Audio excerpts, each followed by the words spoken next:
शांति शांति। ओम। वैशेषिक दर्शन के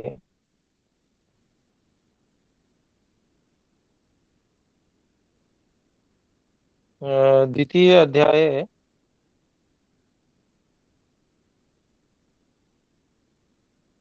को आरंभ करना है। इससे पूर्व कोई यदि हम में से बात पूछना चाहें तो हस्तोत्थापन द्वारा सूचित कर सकते हैं।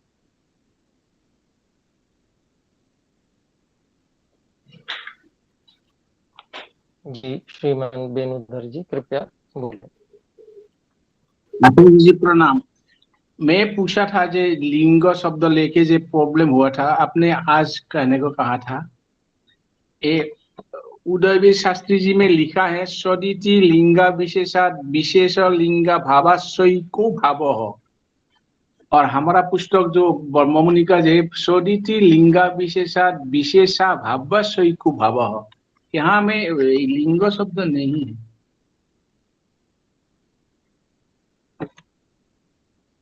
जी पाठ भेद है, अर्थ में भी भेद आ रहा है क्या? दो बार ये शब्द दो बार प्रोनाउंस किया है वो, माने व्याख्या में ठीक है, आचार्य जी ने ठीक है, कोई बात नहीं। हाँ जी। हाँ मैं ये पूछ रहा हूँ कि ये तो हो सकता है कि पाठभेद हो सकता है कि उन्होंने दो बार लिंग शब्द का प्रयोग किया है, परंतु लिंग एक बार भी है तो दो बार उसका अर्थ लिया जा सकता है, कोई ऐसी बात नहीं है। लेकिन यह है कि अब क्या सूत्रार्थ में भी भेद आ रहा है, यहाँ से वहां हाँ अलग जी सूत्रार्थ है कुछ? हाँ जी, सूत्रार्थ में भेद दिया है। मैंने क्या लिखा है, सत सत इति, इस प्रकार लिंगा विशेषात लिंग प्रतीति के समान होने से तीनों द्रव्यादि में फिर उन्हें उल्लेख किया है विशेष लिंगा माँ भावात बाबत भेदक प्रमाण के अभाव से स और अथवा भी एक भाव मत्ता सामान्य, सत्ता सामान्य ऐसा लिखा है। तब मैं दो बार मेंशन किया है, इसलिए मैं प्रॉब्लम में पड़ गया था। अच्छा अच्छा अच्छा, लिंगा एक बार ना प्रतीति के मैं समान देख होने लूंगा, से आप मुझे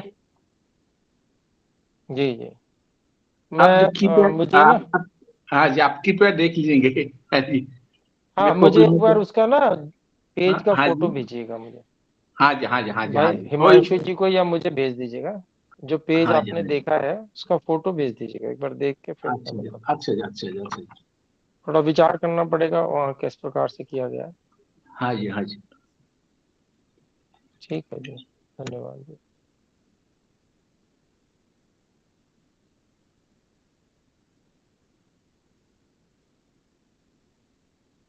जी और कोई भी शंका यदि नहीं है तो हम द्वितीय अध्याय प्रथम आहनिक को देख सकते हैं।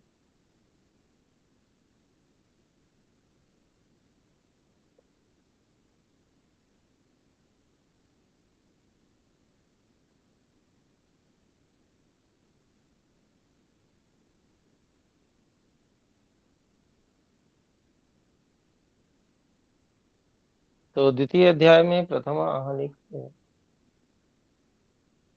द्वितीय अध्याय तत्र प्रथम आहनिकम, तो इसके जो प्रथम सूत्र की भूमिका है वो मैं पढ़ रहा हूँ। प्रथमाध्याय द्रव्यादय पदार्था विभागश उद्दिष्टा। प्रथम अध्याय में जो द्रव्य आदि पदार्थ हैं वो अलग अलग करके कहे गए। अथ च तेषां लक्षणं यथा संभवं कृतम, और उनका जो लक्षण है, परिभाषा है, वो भी यथा संभव की गई। अत्र इदानीं विभक्तानां बाह्य द्रव्याणां क्रमशः विशिष्ट लक्षण परीक्षे क्रियेते। तो अब यहाँ पर जो अलग अलग कर दिए गए हैं, अलग अलग समझा दिए गए हैं, ऐसे बाह्य द्रव्यों का क्रम से विशिष्ट लक्षण और परीक्षा, तो द्विवचन है, विशिष्ट लक्षण और परीक्षा, ये दो क्रियते किए जाते हैं। विशिष्ट लक्षण भी किया जाएगा और परीक्षा भी की जाएगी। तो प्रथम सूत्र है रूप रस गंध स्पर्शवती पृथ्वी।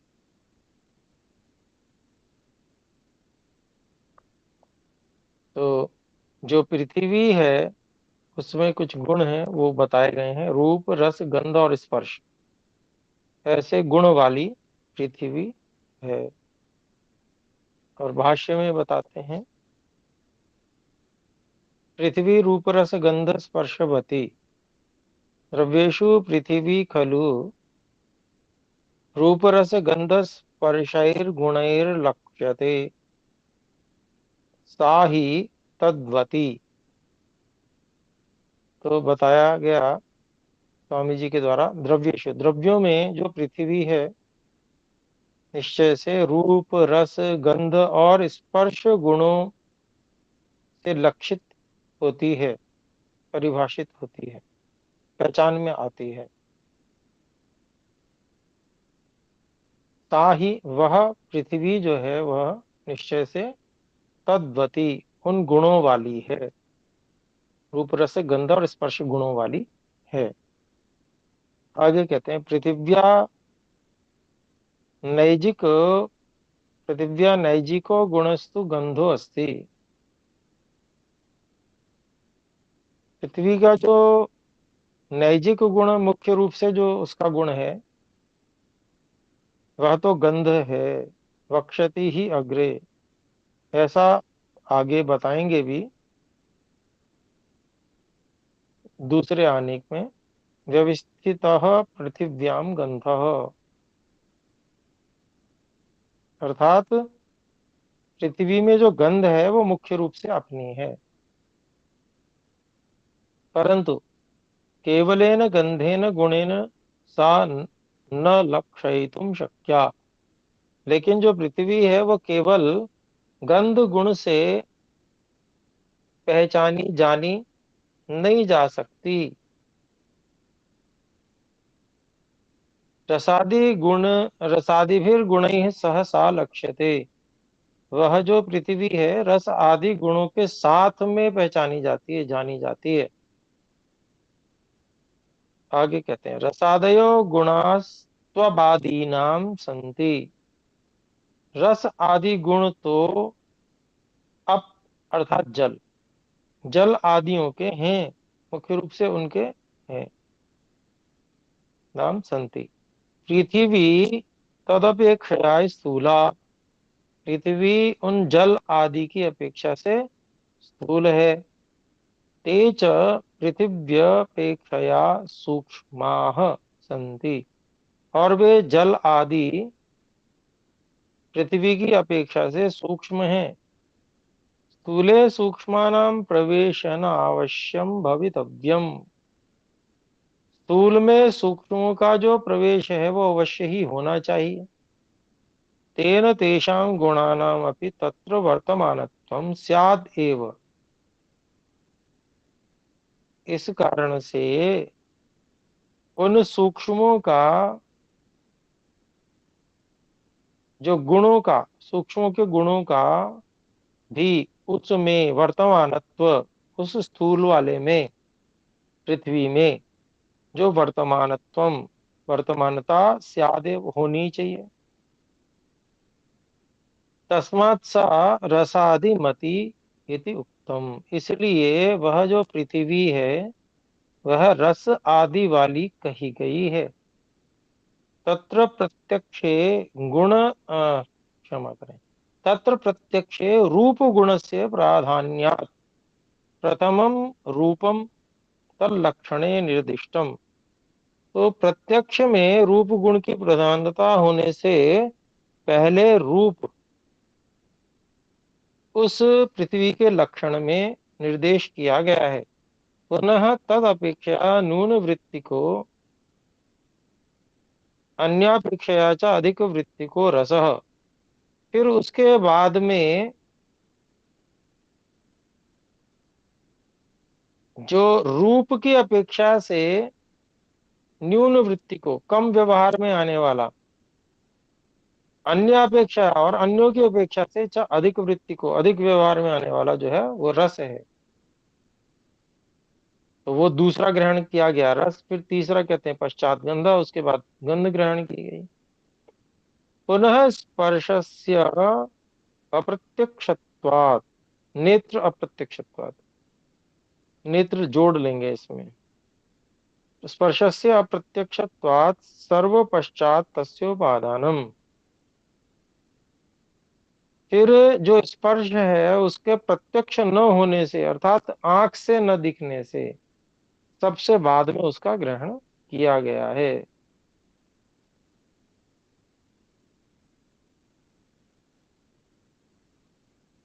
स्पर्श जो है असल में वायु का है, इसलिए आंख से नहीं दिख सकती वायु कभी भी। तो वायु का सहयोग जरूर है पृथ्वी के होने में, तो स्पर्श वहां पर वायु के सहयोग से है।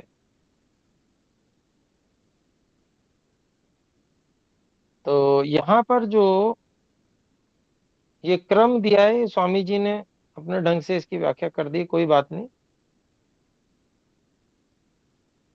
वैसे तो कोई पहले कोई बाद में तो रखना ही था, तो इस तरह से भी रखा गया तो अच्छी बात है। फिर आगे कहते हैं, कृष्ण पीत रक्तादि रूपम पृथिव्याम, पृथ्वी में काला पीला लाल आदि रूप है। फिर आगे कहते हैं, कटु कषाय आदि रसैर रसवती पृथ्वी, तीखा कसेला आदि रसों से रस वाली है पृथ्वी। गंधोपि विविध, गंध भी विविध प्रकार के हैं, परंतु सुरभि असुरभिश्च इति, सुरभि रसुरभिश्चेति कहा है ना, तो सुरभि ही असुरभि ही च इति भेद द्वयम मुख्यम गंधस्य। तो सुगंध और दुर्गंध, इस प्रकार से दो मुख्य गंध के भेद हैं।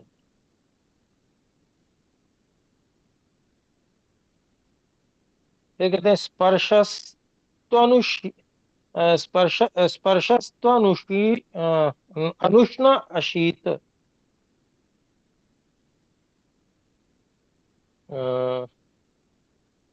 स्पर्शस्त्वनुष्ण शीतस तथा कर्कशादिरपि। तो स्पर्शः तु अनुष्ण शीत,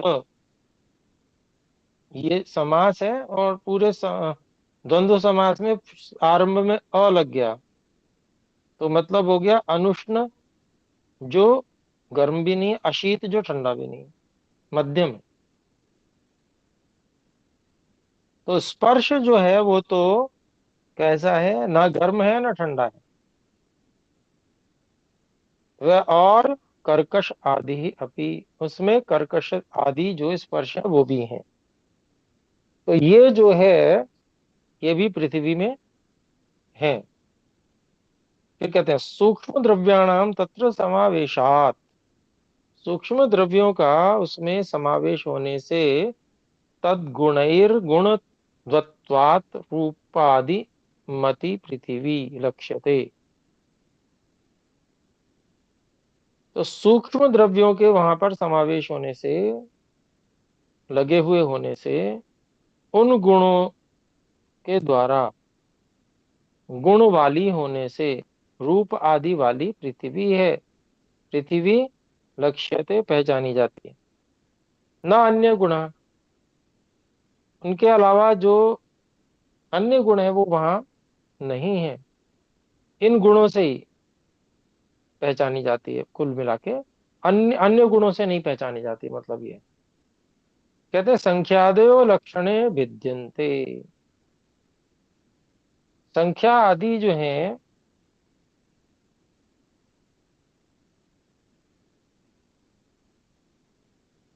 लक्षण में जो, वो अलग अलग उनका भेद नहीं किया जा सकता। संख्या गुण तो जो है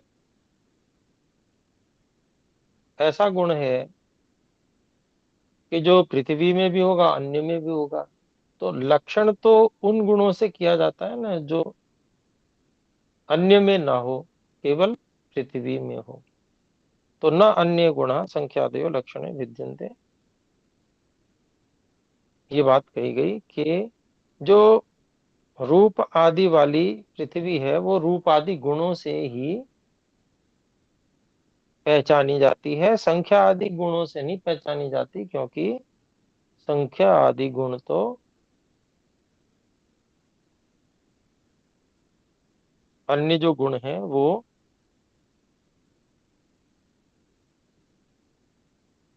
उनका भेद नहीं किया जा सकता। मतलब वो पृथ्वी में भी है और अन्यत्र भी है। जी बहन अंजलि जी बोले। नमस्कार गुरु जी। ये नमस्ते। संख्या से क्या तात्पर्य है यहाँ पर? देखिए कुछ गुण बताए जाते हैं जिससे किसी वस्तु को पहचाना जाता है, ठीक है। तो वो सूत्र में बताए गए कौन कौन से गुण से पृथ्वी पहचानी जाती है। तो रूप, रस, गंध और स्पर्श, इनसे पहचानी जाती है। जी। इनके अलावा भी तो बहुत सारे गुण हैं, तो वो संख्या आदि गुण हैं। जितने भी अन्य गुण हैं वो इसमें विशेष नहीं है, ऐसे नहीं है जिनसे पृथ्वी को पहचाना जा सके।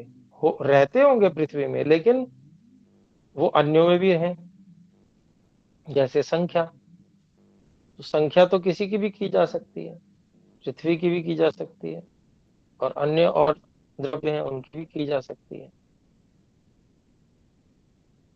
तो इसका मतलब संख्या जो गुण है वो लक्षण नहीं बन सकता पृथ्वी का। महोदय, महोदय इसका तात्पर्य ये है क्या कि पृथ्वी में जो अन्य गुण होते हैं, अन्य गुण जैसे उर्वरा वगैरह, उसमें जर्म्स होते हैं, क्या उनकी बात कर रहे हैं आप? नहीं नहीं नहीं, गुण जो गिनाए गए थे 24 गुण अच्छा अच्छा, वो जो वाले। हमने अच्छा, पीछे पढ़े थे ना, उन ठीक है गुणों ठीक की है बात चल रही है। ठीक है ठीक है। उन गुणों में से रूप, रस, गंध और स्पर्श, ये गुण पहचान के लिए बताए गए हैं, पृथ्वी की पहचान के लिए। अन्य गुण नहीं बताए गए। क्यों नहीं बताए गए, उसमें ये बता रहे हैं। अन्य गुण इसलिए नहीं बताए गए क्योंकि उनसे पृथ्वी की पहचान नहीं हो सकती, क्योंकि वो अन्य गुण अन्यों में भी समान रूप से उपलब्ध होते हैं।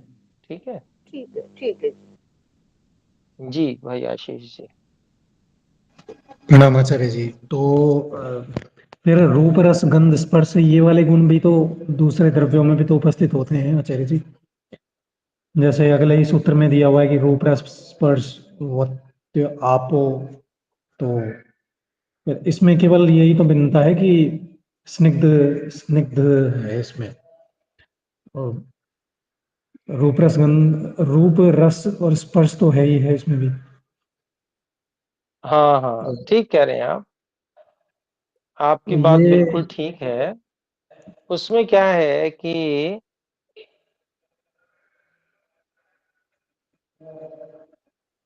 जो गुण कुछ चीजों में और भी हैं उनको भी इसमें ले लिया गया है पृथ्वी के लक्षण में। जी इसलिए जी जी लिया गया है क्योंकि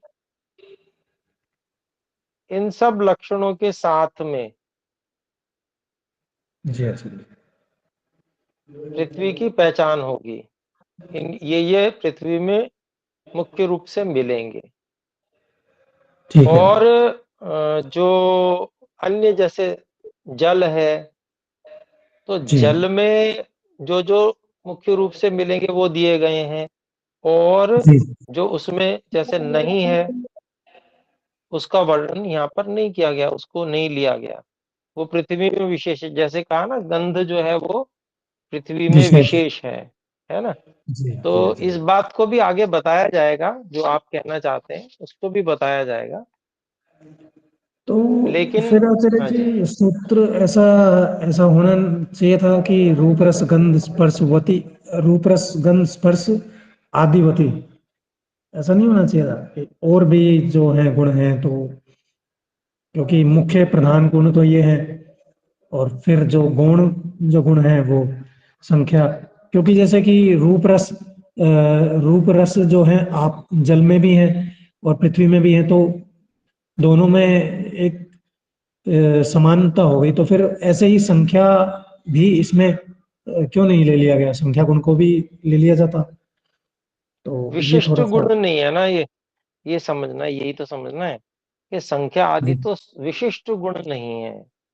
तो आचार्य जी रूप रस भी दोनों में सामान्य सामान्य है, वो भी विशेष नहीं है। हाँ, वो कुछ कुछ चीजों में ही समान है ना, जैसे पृथ्वी, जल, अग्नि और वायु, इसमें कुछ कुछ जी समान मिल जाएंगे, लेकिन जी अन्यत्र नहीं है वो, है ना। जी जी। कुछ जगह है बस समान, अन्यत्र कहीं भी नहीं है, अन्यत्र जो द्रव्य और भी हैं जो भी। हाँ, आकाश मंद काल दिगात, आकाश काल दिशा और आत्मा मन, इनमें तो होंगे नहीं। हाँ हाँ हाँ, तो इसलिए जो गुण मतलब उपलब्ध हो रहे हैं पृथ्वी में सीधे सीधे, जी उनकी बात की गई है। और उसमें भी जो सबसे प्रमुख गुण वो गंध है, ये आगे भी बताएंगे। आगे इसलिए तो यहाँ पर बताया स्वामी जी ने हाँ, मैजिक कि मैजिक व्यवस्थितः जो है। पृथिव्याम गंधः, है ना, अपना जो है वो गंध ही है। जी जी। हाँ, व्यवस्थित पृथिव्याम गंधा हो। जी हाँ, जी ये जी। आगे बताने वाले हैं ये, लेकिन यहाँ हाँ पर ऐसा बता रहे हैं कि ये चीजें मिलेंगी मिली जुली वहां पर, जिनसे ठीक है। पहचान होगी, है ना। देखिए, संख्या एक ऐसा गुण है जिससे पहचान नहीं हो सकती। संख्या तो व्यापक जैसा गुण है, लगभग लगभग सभी, किसी में एक होगी संख्या, किसी में दो होगी, किसी में ज्यादा हो सकती है ना। जी जी जी आचार्य जी। ये जो गुण है ये बहुत विशिष्ट हैं, जिनसे पृथ्वी की पहचान हो सकती है। ठीक है आचार्य जी, ठीक है, धन्यवाद। हाँ, मतलब इसलिए कि जो अन्य दो तीन चीजें और द्रव्य जिनको यहाँ पर लगातार पढ़ा गया है, जैसे जी पृथ्वी के बाद में जल है, जल के बाद में अग्नि है, अग्नि के बाद में वायु है, तो इनमें कुछ समानताएं हो सकती हैं, लेकिन जी फिर जी भी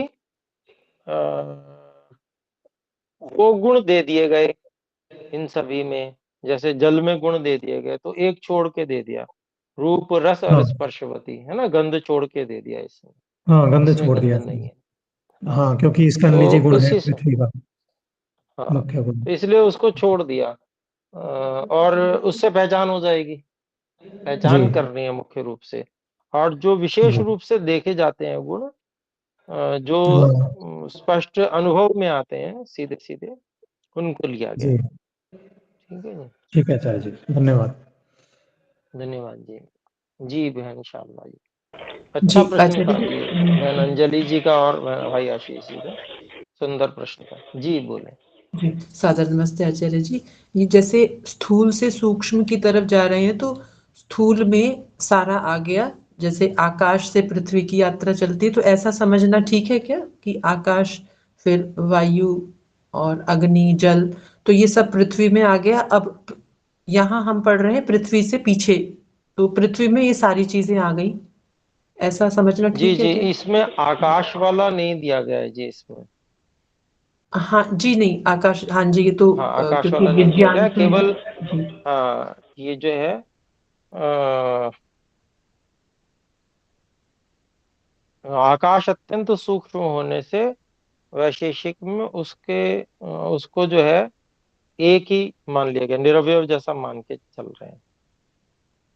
ठीक है, सूक्ष्म उसका हम जिसको कहते हैं ना, उसकी ज्यादा सूक्ष्मता में नहीं जाएंगे वाली बात है। ठीक, तो इसलिए यहाँ पर उसको गिना नहीं है। महोदय, और जो क्या कहते हैं अन्य है, जैसे जल, अग्नि, वायु, उनको, उनके गुणों को यहाँ पर देखा गया। जी बोले बहन अंजलि जी। महोदय ये वैशेषिक भी एक जरा डिस्क्राइब कर दीजिए। समझा नहीं मैं जी, क्या चीज। वैशेषिक, वैशेषिक जो हम दर्शन पढ़ रहे हैं अच्छा, इसको डिस्क्राइब कर दीजिए। विशेषों, हाँ, ये आरंभ में ही हमने बात की थी, जो विशेषों को आधार बनाकर जो दर्शन लिखा गया है वो है वैशेषिक। ठीक है, विशेष अर्थात जो भिन्नता लिए हुए हैं कुछ न कुछ। तो यहाँ पर भी हम देख रहे हैं जैसे पृथ्वी है, तो पृथ्वी में कुछ ऐसी भिन्नता है जो अन्यों से उसको अलग कर रही है ना, तो ये विशेषता है। महोदय, मेरा प्रश्न ये भी है कि जो ये हम पढ़ रहे हैं, ये सब दर्शन जो पढ़ रहे हैं हम, इनका सिस्टम क्या है? मतलब आखिर हम कैसे और क्यों पढ़ें, ये जानना चाहती थी मैं। देखिए, कल भी एक प्रश्न आया था बहन स्नेहा जी की ओर से, और मैंने उस पर बात की थी पिछली कक्षा में। तो आप उस कक्षा में नहीं थी क्या? महोदय, क्यों मैं पढ़े नहीं। वाला उत्तर, हाँ क्यों पढ़े वाला, तो पिछली जो कक्षा है उसका वीडियो एक बार आप देख लीजिएगा, फिर भी समझ में नहीं आया तो फिर पूछिए, ठीक है? ठीक, मतलब कुछ सिस्टम है इसका दर्शनों को पढ़ने का, कि पहले ये पढ़े फिर दूसरा पढ़े फिर तीसरा पढ़े, ये जानना चाह रही थी। जी देखिए, महर्षि दयानंद जी ने जो क्रम दिया है उसमें जो है सबसे पहले मीमांसा दर्शन लिखा है।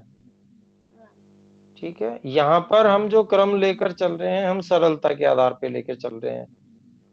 तो योग दर्शन, सांख्य दर्शन आध्यात्मिकता से विशेष है, इस कारण से उसको पहले ले लिया, आध्यात्मिक रुचि बने व्यक्ति की, जिससे कि वो अध्यात्म में आगे बढ़ने की बात सोचे, धार्मिकता आए उसमें, ईश्वर भक्ति जगे, है ना, नास्तिक न बने। इसलिए उसको पहले यो हमने उस दृष्टि से देख के चले हैं उसको, है ना। फिर यहाँ पर जो है अनुमान प्रमाण का विषय रहता है, ये जो वैशेषिक दर्शन और न्याय दर्शन में, तो वहां प्रत्यक्ष प्रमाण का विषय है मुख्य रूप से, समाधि प्रत्यक्ष, है ना। ये अनुमान प्रमाण का विषय है। तो इसमें दो शास्त्र हैं, एक वैशेषिक दर्शन और न्याय दर्शन। तो इन दो शास्त्रों को पढ़ते हैं, फिर उसके बाद में, क्योंकि बहुत बड़े हैं वो, है ना, तो बड़े दर्शनों को बाद में पढ़ते हैं। वेदांत दर्शन भी बड़ा है लेकिन ज्यादा बड़ा नहीं है, लेकिन मीमांसा दर्शन बहुत बड़ा है। पांचों दर्शन छोटे हैं, मिलाकर भी वो ये छोटे हैं, वो उससे भी बड़ा है। तो एक आरंभ करें मान लीजिए, और व्यक्ति, और उसको, क्योंकि यहाँ पर जैसे गुरुकुल में बच्चे पढ़ते हैं तो वो तो उनको वहां पर वो आ गए गुरुकुल में, ठीक है, तो उनको तो पढ़ाया जा सकता है। लेकिन आप लोग हैं, उनमें आप लोगों में प्राय करके धैर्य कम रहता है, तो छोटी चीज पहले पढ़ा दी, इसीलिए कि भाई एक पूरा हो गया, दो पूरे हो गए, तो आपको लगेगा कि हाँ ठीक है, बहुत अच्छा, हम आगे बढ़ रहे हैं। और अगर मान लीजिए 3 साल तक ऐसे छोटी छोटी जो कक्षाएं होती हैं, वो भी सप्ताह में 3 कक्षाएं, 4 दिन छुट्टी, तो ऐसे अगर चलेंगे मीमांसा दर्शन को लेंगे तो 3 साल लगेंगे, 3 साल 4 साल, तो इतनी देर में तो आपका धैर्य टूट जाएगा, हाँ जी, है ना। हाँ जी, तो इसलिए एक क्रम हमने थोड़ा सा बदल के ले लिया। अभी आपको समझ में आ गई बात? हाँ जी, आगे। ठीक है जी। जी भाई आशीष जी बोले। हाँ आचार्य जी प्रणाम। मैं ये इस पर थोड़ा, इस प्रश्न पर जो कि हम इसको क्यों पढ़े हैं, इसके ऊपर कुछ बोलना चाह रहा हूँ। कुछ क्या मैं बोल सकता हूँ? अब समय तो हो चुका है, तो हम जी आचार्य। अगली कक्षा में आपको फिर अवसर देते हैं। अभी तो फिर हम विराम ही करेंगे, और जी इसको आचार्य, फिर मैं धन्यवाद। बता दूंगा, समय हो गया है ना। तो आइए अभी एक विराम करते हैं, एक बार मिलकर ओम का उच्चारण करें। ओ ओम।